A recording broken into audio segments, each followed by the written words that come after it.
What's up, everybody, and welcome back to Fireside Giants. I'm your host, Anthony Rivardo, joined by my co-host, Allie the Icebox. And today, we're going to be talking about Mike Evans and a potential trade to the New York Giants because this is a topic that's garnered plenty of attention on social media. As we all know, Mike Evans, Tampa Bay Buccaneers wide receiver, entering is this his 10th season in the NFL, I believe. He might be on his way out of Tampa Bay. Now, he's been negotiating a new contract with the Buccaneers. The Buccaneers have not met his contractual demands, and now Mike Evans' agent has given the Buccaneers an ultimatum. You either get us a deal done by September 9th or we walk away for good. So Mike Evans seemingly on his way out of Tampa Bay unless they get a deal done in the next week, but that doesn't sound too likely. So this is likely Mike Evans' last season with the Buccaneers. Now that opens up a whole lot of opportunities here for teams to trade for Mike Evans as he enters the final year of his contract. And the New York Giants are one of those teams that, in my opinion, makes sense for a potential trade. But Allie might disagree. So we're going to go ahead and break all of that down in today's episode. But before we dive into all that, make sure to leave a like if you do enjoy this episode. Subscribe to the channel if you are new. Ring the bell so you don't miss an episode, and comment your thoughts on the topic down below in the comment section. If you listen on Apple or Spotify, please make sure to leave us a 5-star review. And go ahead and follow us on all of our social media channels at Fireside Giants. But without further ado, Allie, how are you doing today, my friend? And what are your thoughts on the Giants potentially trading for Mike Evans? Well, hello. I'm feeling good today. And like you said, I might disagree. Not saying that I don't like Mike Evans as a player, which I'm going to dive into because I do think he's arguably one of the best wide receivers in the NFL now. It's just with the way the Giants situation is set up, I just don't think it makes sense for us to kind of trade for him right now in this moment. But as I said, he went nine straight. He had nine straight 1,000-yard seasons, which honestly is kind of crazy. He's like the first NFL player to even do that in the beginning. I think he's third in NFL history for most 1,000-yard seasons following Jerry Rice and Randy Moss, which again, that's insane. Those are arguably two of the most popular wide receivers. He basically owns every single Buccaneers record, which is why I think it might be kind of dumb for the Buccaneers to trade him, just because, you have a guy who has the most career touchdowns, who has the most career receptions, has the most career receiving yards. So he obviously is super, super, super dynamic. I love him. I think he does score a lot of touchdowns. He's big, he's strong, he knows how to win. He knows how to win jump balls. However, he's like more than just that 50-50 guy, which a lot of people are saying that he is. I feel like he's great at getting separation from defenders. He's super quick. He's a super great route runner. So I just think he's great in that aspect. But I want to know how you think he could fit in our offense if that does happen. I think that it would be interesting to see how he fits into the offense now with the addition of Darren Waller. I think all the points that you make are obviously true, right? He is one of the best wide receivers in Buccaneers history, arguably the best in Buccaneers history. They've had some great talents in the past, but Mike Evans, the start to his career has been historic. This is a future Hall of Famer that we're talking about, in my opinion. The 9 straight 1,000-yard receiving seasons, his ability to get open in space. I don't view him as just a 50-50 jump ball receiver. He has that ability, and he's amazing at it. He's 6'4". He is your typical X receiver, your outside threat. He has the ability to make all of those contested catches that the Giants' other receivers just don't have. But he's so much more than that, in my opinion. But where does he fit into this Giants offense, as you asked me? Well, I think that's an interesting conversation to have because when you're looking at the setup of this offense, you have Darius Slayton, who I'm really high on going into the season. I think that he's a dark horse candidate for 1,000 receiving yards. Not something I'm banking on, but considering he was on pace for 1,000 last year, before his knee injury, I do think it's a possibility. But Darren Waller is going to be the focal point of the Giants receiving core, despite playing from the tight end position. But you still have Hodgins, you still have Paris Campbell, you have Jalen Hyatt, who we're really excited about. There's a lot of talent in the Giants receiving core right now,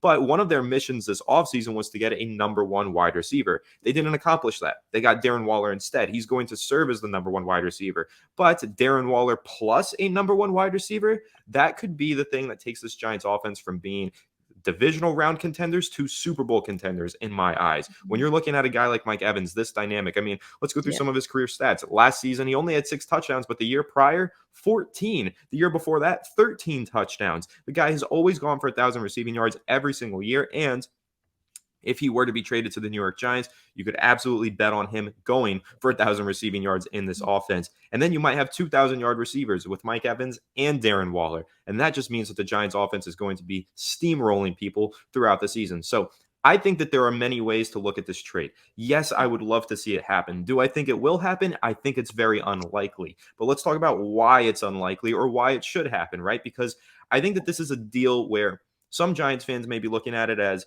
let's try and get him for week one. Let's make this trade in the next couple of weeks. Let's send a draft pick and get him. The way that I'm looking at it is, if the Giants are at the mid-season point, Allie, if they're at the midseason point winning football games, looking like playoff contenders, and they just need that one last piece to start looking like Super Bowl contenders, then do you think it's time to make that trade? I think a midseason trade right ahead of the deadline makes sense. However, the contract also needs to get brought into this. So what are your thoughts on that? Just potentially the Giants maybe seeing how the season goes, seeing how it progresses. But if they're 7-1 in week 8 and they've got a chance to go for Mike Evans, well, maybe they don't need him at that point. So let's say they're 5-2. You know, they're a good team, but they're not the best team in the NFL. But Mike Evans would take them to that next level. Then do you think the trade starts to make sense midseason?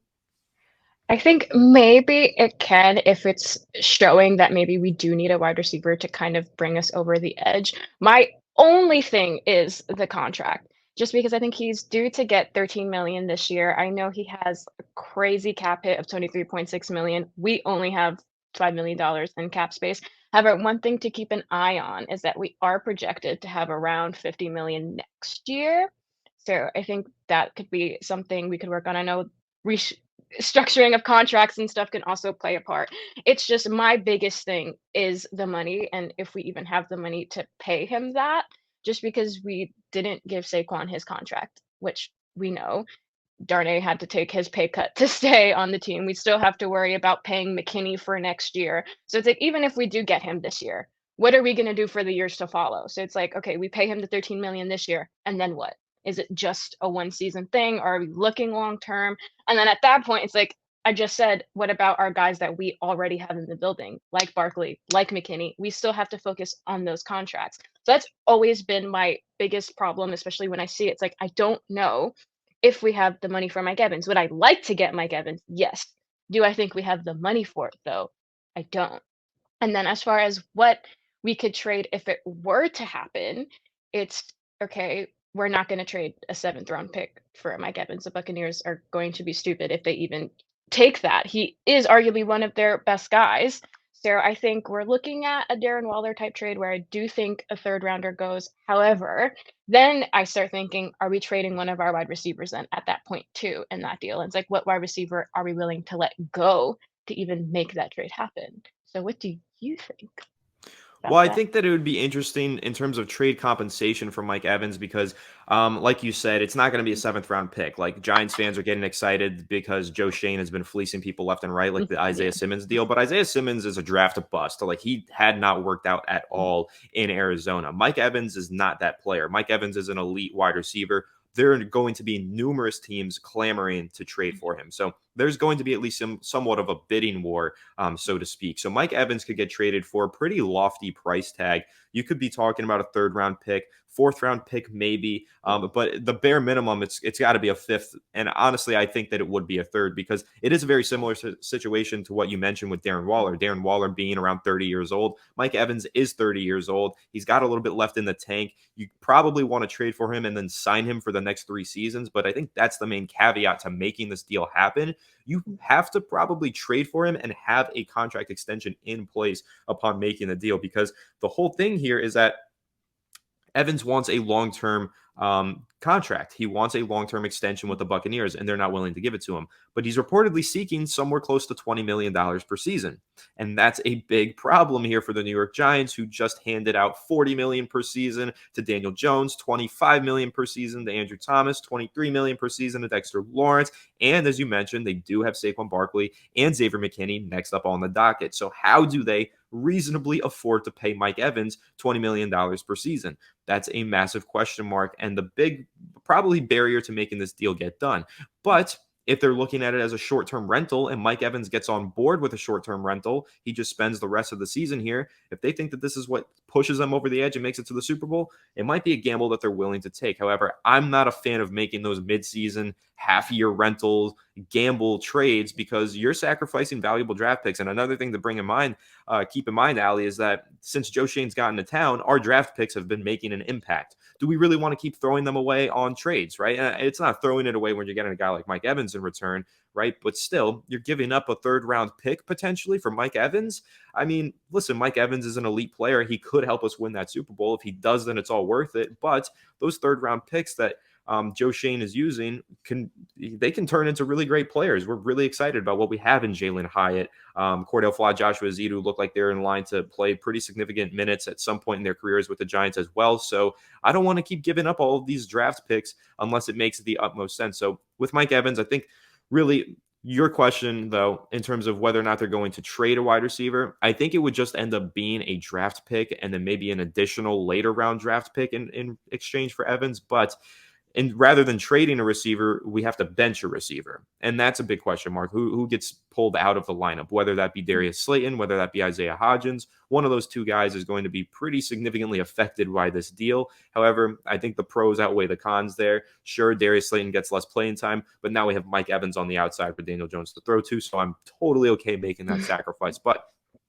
when you're looking at this potential trade, alley, and like I said, with the draft picks, right?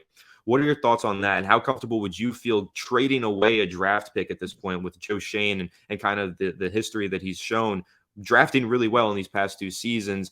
Do you think that it's better for the Giants just to hold on to these picks and let Joe Shane get to work in the draft now? I think it depends because, like you said, if we do trade away a draft pick, we are getting Mike Evans, and I do think Mike Evans is super dynamic and he could do a lot for this offense. However, I also know Joe, and I hear Joe talk a lot, and he uses these draft picks almost as if they're currency, and they're super, super, super, super valuable. And yes, Mike Evans is 30, so he's still young, still has some gas left in the tank. However, how long are we going to have Mike Evans for? At that point. Whereas we could probably maybe find another number one receiver maybe next year, or even one of our guys could actually make that jump.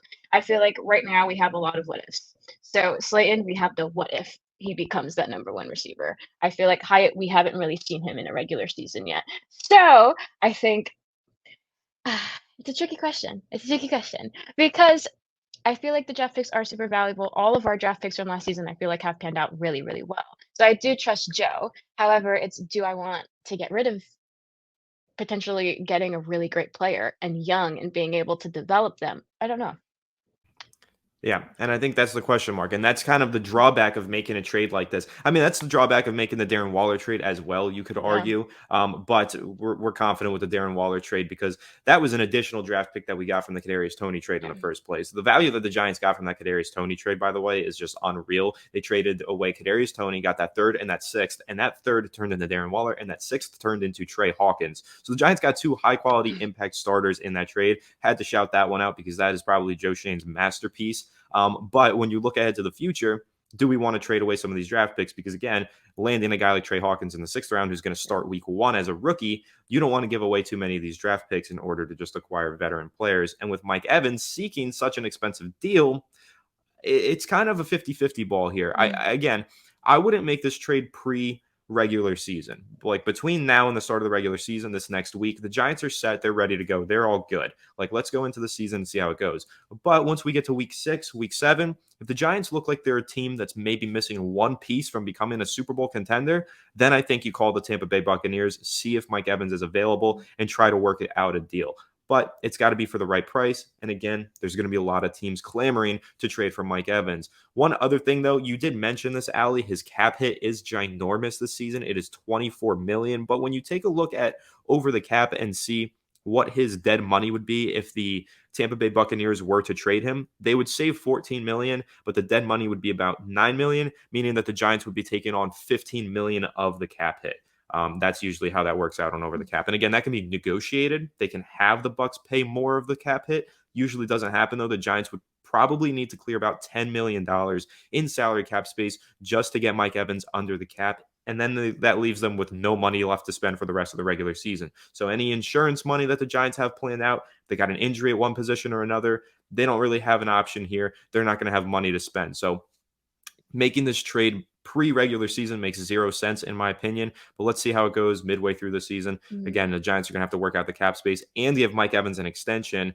But what I will say, Allie, I think that if this trade happens, you're looking at a dynamic offense, one of the best offenses in the NFL. So before we wrap here, kind of what are your thoughts on just the potential of a Mike Evans trade? If this deal were to get done midseason, do you think that this could be similar to giving Daniel Jones his version of Plaxico Burress like he was for Eli Manning back in that Super Bowl run? Oh, 100%. And funny you mentioned Plexico Burress. He is someone who is very much in favor of this trade. He does think that the Giants should be all in.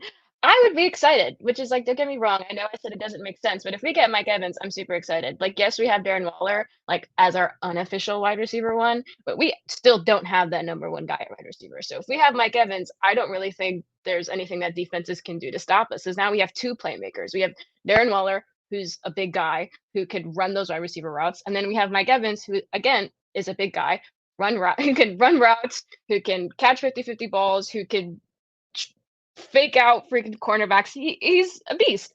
So I think we would finally have our main weapon for Daniel Jones, which is something that I really want and something that I'm really excited to see. And so I think if that does happen, we might actually have a dynamic offense. And we could stop being known as just a defensive team because I'm tired of hearing that we're just a defense team. Yeah, I think that, with Brian Dable's offensive scheme, he's gotten the most out of all of these players. And what we saw in 2000 and was that 20 when the Buffalo Bills made the trade to acquire Stephon Diggs, that was life-changing for Josh Allen, right? Josh Allen was one player pre-Stephon Diggs. He was another player post-Stephon Diggs. So you look at the Darren Waller trade and think that it can have that effect on Daniel Jones, but what if you got Darren Waller and Mike Evans? What kind of effect does that have on Daniel Jones? Does he have that meteoric rise that Josh Allen had when Brian Dable got him Stephon Diggs? That's what I wonder. And again, I think that Daniel Jones is going to have a big 2023 season. I think Darren Waller is going to be the focal point of the offense, go for 1,000 receiving yards. Saquon Barkley's still going to do his thing and rush for 1,000 yards, all of that stuff. But if the Giants are looking like a true Super Bowl contender or at least a playoff contender midway through the season and Mike Evans is still on the trade block, then in my opinion, they should try and go ahead and make a deal happen if they can afford to and go win that Super Bowl. That's what we all want to see. That's what the game is played for. So that's pretty much my thoughts on it. Let us know your thoughts down below in the comment section. Make sure to leave a like if you did enjoy this episode. Subscribe to the channel if you are new. Ring the bell so you don't miss an episode. And if you're listening on Apple or Spotify, please make sure to leave us a 5-star review. And go ahead and follow us on all of our social media channels at Fireside Giants. But without further ado, we will catch you all in the next one. Have a good one. And let's go Giants.